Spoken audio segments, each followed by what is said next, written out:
I am going to drive the Corvette for this vlog, although it is like 25 degrees and raining outside, so I don't know if that's a good idea or not.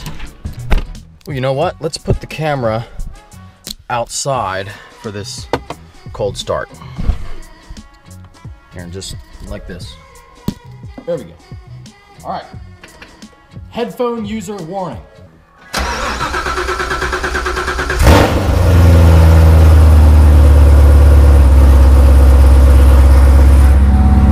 It's always a long startup when it's cold outside in this car.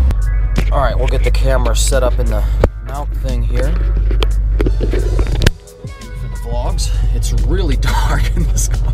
Okay, so the car seems to be doing pretty good so far. I think people see this thing go by and they're like, is that guy out of his mind? And the answer is yes. These Corvettes have a system, and I'm not sure of the mechanical terminology, but they have a system where the front wheels are not allowed to turn independently of each other. So it's almost like having a welded diff in the front. And when it's cold outside, the tires really, they chop and they skip when you're turning.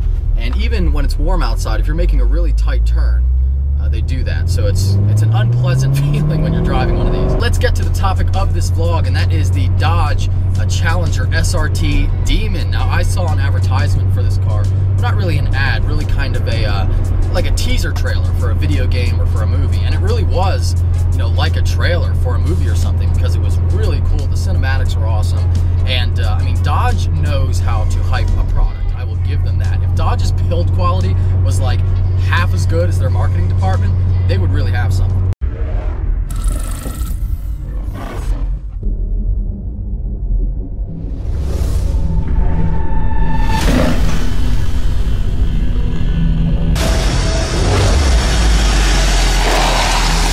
Give me fuel, give me fire, give me that which I desire.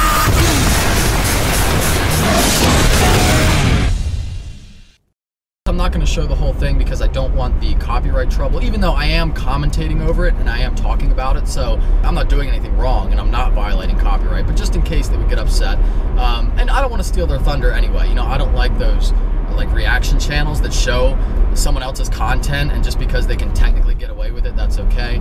I don't want to do that. So what I am going to do is put a link in the description where you can watch the whole thing for yourself. Even though you can't tell much about the actual car from that trailer, it did look really badass. You know, like I said, Dodge definitely knows how to get people excited about a product. It almost looked like a kind of like a Fast and Furious trailer, really. The car is going to be placed above the Hellcat, so I think that it's going to have at least 800 horsepower, and here's why.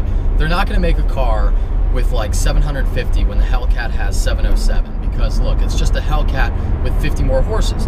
Nobody's going to care. That's why I think it's going to have at least 800, but probably 850, which is nuts. So we're talking somewhere in the neighborhood of like 720 wheel horsepower from the factory. That is just insane. If you are a newer subscriber to the channel, you might not know that before the Z06 here, I had a Hellcat, and I liked that car. I made a lot of videos about it. I had a lot of fun with it, but one of the reasons why I bought it, even though it wouldn't be my first choice, was because so many people were saying, yeah, we want to see videos on a Hellcat.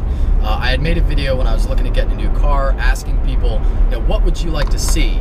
And everyone was just saying Hellcat. And at the time, of course, the Hellcat just came out, right? So it was a brand new, exciting thing. So I understand why there was such hype about it. But so many people wanted to see it, and I was using YouTube to help pay for it, of course. So I was like, all right, let's get this car. And the more I thought about it, the more I was getting excited for it too, because I really thought that, like, you know, this might be the last big-engined muscle car you can buy, because I mean, everything's going hybrid nowadays. Even the Mustang in 2020 is going to have a hybrid powertrain available. A Mustang, which I fucking hate it, but that, I mean, that's just me. And of course, the V8 is still an option, so you can't get too mad. But point is that I thought maybe this would be one of the last opportunities to own a big, powerful V8 American muscle car. I got rid of the Hellcat because I really wanted a Z06, and this car works better for me. You know, I wanted a smaller, more nimble, better handling car, and the Z06 is faster. And I like the looks of this better. I like the fact that it's 2 seats, and you know, just everything about the Z06 I like more. And let's be honest,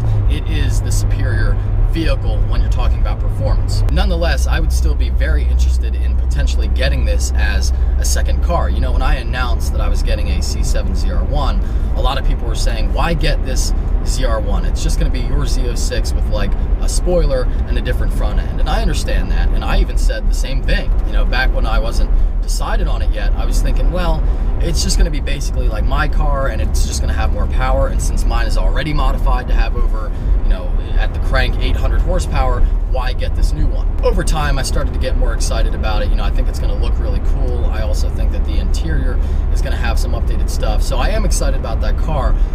But this new Dodge could be a way to add some really cool variety to the channel. And also, you know, it just might be something that I want to try out. I would never buy a car just for the sake of having different things on the channel. I mean, I want to get what I want to get. But this is just a really enticing option. What if it comes out and it's like 60,000 bucks, right? And it pretty much has to be, because it's competing with the ZL1 and probably the new GT500, whatever Ford is doing with that. So it can't be like 100 grand. That just doesn't make sense. And it's not going to be more expensive and more exclusive than the Viper, even though the Viper, yeah, is discontinued for 2017. They still can't place a Challenger above that, at least not in my opinion. You're talking about a very powerful, very fun car for not a whole lot of money. I mean, literally half the price of a ZR1. Think about it that way, and the logic really starts to make sense. But the only thing I can guess about this car is that it's probably going to be like the Dodge Challenger ADR that was teased not all that long ago, and it was basically a Challenger, the same one that we know today, which is old, by the way. It's been around since 2008 as an 09 model year, so it's the same Challenger that we all know today, but it was a wide body and it came with better tires. That was one of the worst things about the Hellcat, was it came with these awful 275 Pirelli all seasons in the back. It was terrible. You couldn't grip for shit. You'd be driving around in August, it's 90 degrees outside, 95% humidity, and the thing would be sliding everywhere. Let me just add this up here at the end of the day. I'm thinking an 850 horsepower, wide body Challenger with better tires for like 65 grand. As you guys can tell, I do have some ideas. Anyway, let me know what you think about this Dodge Challenger SRT Demon. If you have not seen the video, I will have the link in the description once again. I sincerely hope that you enjoyed this video, and if you are stopping in for the first time, please subscribe. Take care. Have a great day.